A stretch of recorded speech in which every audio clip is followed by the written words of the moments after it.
Happy Sunday, everybody. We are back, and two things arrived on the same day in the mail. And looking at both of them, that means it's going to be a really, really good week. Pardon me. Upcoming the first, we got a little care package from my buddy W Vogs 18, Will, down there. And he sent me some stuff. And what are you? Look at the future stars. Vance Law, Tony Pena, and Pascual Perez. Weirdly, I remember I think I may have rambled this story before, but I will ramble it again. Because you are my captive audience, when I was younger, so this would probably have been maybe 85, 86, because Tony Pena was still on the Pirates at the time.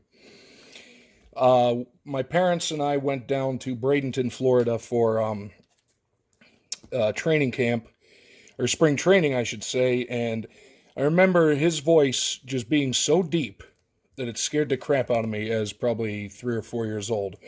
But going on, and I had actually mentioned to Will that it's good to see the offensive linemen getting some love, and there we go, some O-line love. Joe Thomas, hands down, one of the best linemen that have come around in the modern era. The man was an absolute machine, and had a great career. Fun to watch. I have a TTM out to him. Hopefully that comes back.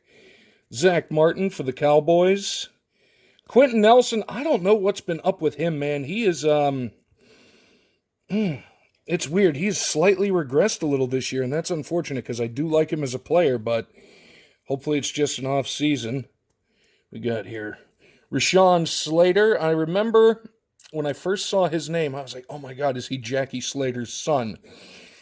Jackie Slater, the great offensive lineman for the Rams for 21 years, I think. But no, unfortunately not. Jackie Slater's son, I believe, is a defensive back for the Patriots, or at least was there.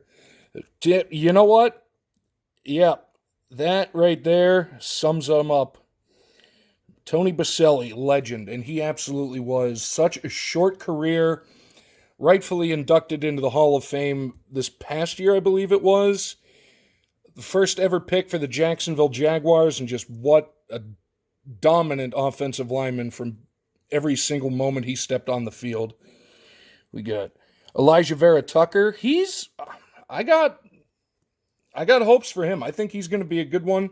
And our final lineman, Ray Donaldson. I love the old, thick gauge, big chunky, old school face mask from the 90s.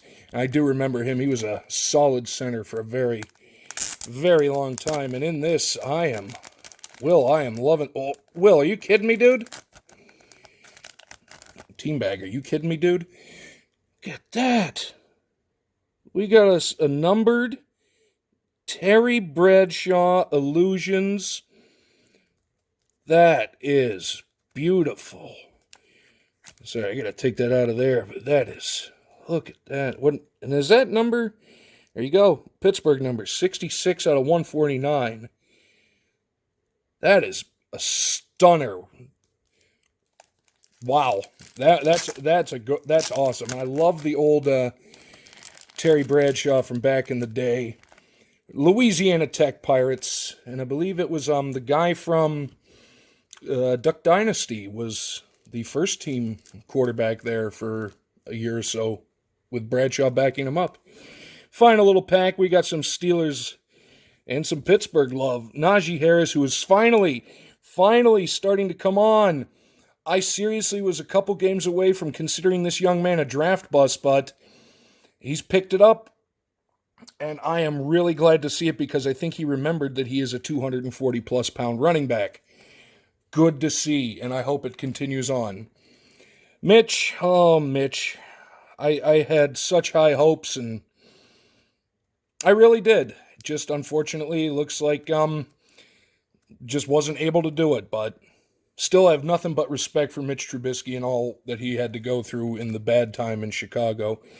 This guy, what can you say? Aaron Donald is just one of the best defensive players of the time, hands down. Amazing player, but an amazing player that I sadly never got to see, though his statue, I think, is still outside PNC Park, or whatever. Yeah, they didn't change that one. Pops, Willie Stargell on the chrome, that is just fantastic looking. What an era to be a Pirates fan, but unfortunately I missed that. I missed the whole 79. Jared Oliva, rookie. He's smiling because he knows with the way the Pirates go, he'll be on a new team in about 3 years. Good God, I love these chrome rookie card. And our final one, wow. Well, ain't that a throwback right there? Holy cow, that's a throwback right there. Oh, back when Barry Bonds looked normal and would maybe hit 20 home runs a year. Man, those were the days. He was a great base stealer back in the day. But that, Will, I appreciate that. Link to Will's channel down below. Man, thank you. These are beautiful, beautiful cards. I love this Terry Bradshaw. I am not even kidding. This is... Not sure what finish it is, but it don't matter because it is beautiful. Anyway, again, pardon me. Thank you, Will. Link to his channel down below. And got one more thing that came in the mail the same day, but it's going to be kind of a tall order to top what just happened here. So stay tuned for that. Are you prepared to be educated and interested? Yeah, you are. History by Mail is back for November of 2022. One of my favorite things. And we're going to look here. We have Headquarters, Military Division of the Mississippi, in the field, 186. What does it say? I can't read that. Savannah, December 22nd, 1864. Well, we kind of know what's going on then and there. To his... What is it? To his Excellency. Excellency? I think that's an X cross. I wonder who wrote this because I cannot read it, but I'll try. President Lincoln. I try to present you as a Christian. Okay, well, I unfortunately can't read this. I can't even... Well, it's from a major... Oh. Okay, well, I know whose name that is. And I'm now wondering what it is. Yep, here we go. We've got, we'll read the transcript first, because I actually am having a lot of trouble reading General Sherman's handwriting. Transcript of the telegram from General Sherman to President Lincoln, announcing the surrender of Savannah, December 22nd, 1864, by telegraph from Fort Monroe. Okay, that was up at the top. That was the handwritten part. Headquarters, blah, blah, blah, blah, blah. Yes, okay, so it was. To His Excellency, President Lincoln, I beg to present you as a Christmas gift the city of Savannah, with 150 heavy guns and plenty of ammunition, and also about 25,000 bales of cotton. W.T. Sherman, Major General. Well, short, to the point, and rather telling for the military tactician that was General Sherman. So there we go. The enclosed telegram was sent from Union General William Tecumseh Sherman to President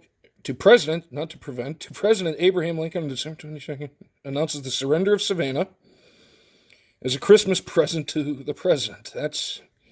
What do you say to that? President Lincoln was thrilled to hear the news of Sherman's victory, which he immediately publicized throughout the nation. Sherman's telegram was published in the New York Times the following day. I did not know that. Was not a message sent instantly over wires, since there were no reliable telegraph wires. Instead, the telegram was sent on December 22nd via messenger from the Union steamship Golden Gate to Fort Monroe, Virginia, nearly 500 miles north. From there, it was wired to Lincoln on Christmas Day. As a Christmas present. I wonder if he knew that's exactly how long it would take. And then, the March to the Sea, in which literally the tide of the Civil War turned when Atlanta was burned by General Sherman.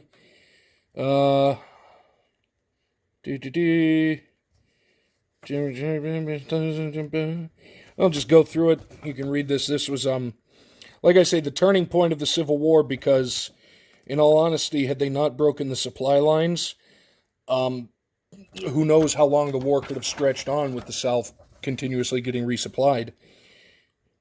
The surrender of Savannah. There was no Battle of Savannah. Instead, since Confederate forces protecting the city only numbered about 10,000, the Confederates evacuated the city rather than risk losing more men. General Sherman was on his return trip from South Carolina at the time, having met with the Union Navy. Savannah's mayor, physician Richard Arnold, offered Union General John Geary a proposal.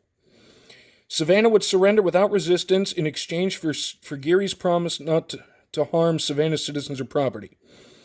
Geary conferred with General Sherman via telegraph and was advised to accept the offer. Richard Arnold then presented General Geary with the key to the city. Wow, that I didn't know.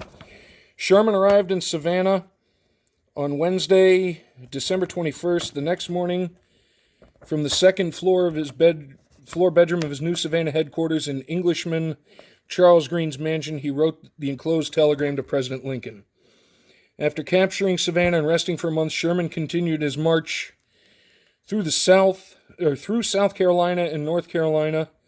I think he'd have to go through North Carolina first, leaving a path of destruction and freeing slaves in his wake. He eventually received the surrender of the Confederate forces in the spring of 1865. Lincoln's response: had not heard from him for weeks.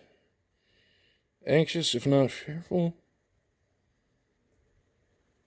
This is the third of 4 documents in the Civil War series. To view Lincoln's reply to Sherman's telegram. Ooh, I'm going to have to check that one out. Well, there you go. Always good to get some history by mail.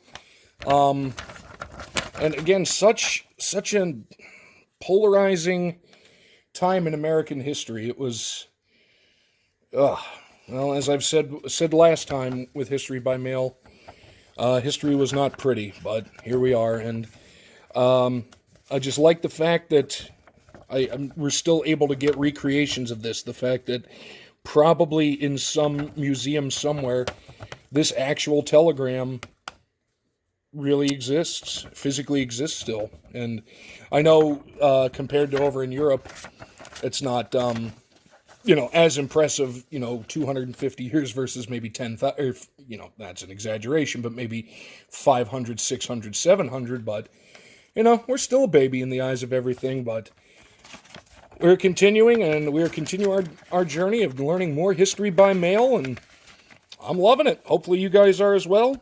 That's going to do it for this part, and it's either going to be something else or a closing remark.